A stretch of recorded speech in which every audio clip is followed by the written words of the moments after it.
ব্যর্থ হবে না ইনশাআল্লাহ। একটা কথা বলে দেই, আমার ভাই হাতি মারা গেছে, আর কোনো সুশীলতা দেখাবো না। এই হাতি হব, গুলির মুখে কথা কব, ফুলের মুখে কথা কব, আমরা সবাই হাতি হব।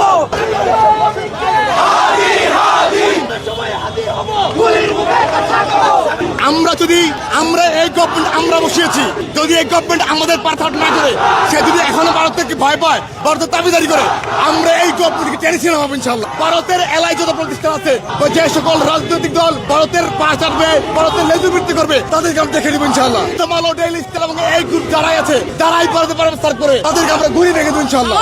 ভাই ব্যর্থ হবে না ইনশাআল্লাহ। একটা কথা বলে দেই, আমার ভাই হাতি মারা গেছে, আর কোনো সুশীলতা দেখাবো না। এই দেশ থেকে বিতাড়িত কর্ম যদি এই খুনিদেরকে গ্রেফতার না করতে পারে। আমরা সুশীলতা অনেক দেখেছি।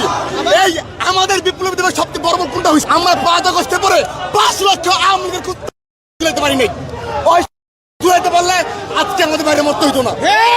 আমরা এই হাতি হব, গুলির মুখে কথা কব, ফুলের মুখে কথা কব, আমরা সবাই হাতি হব।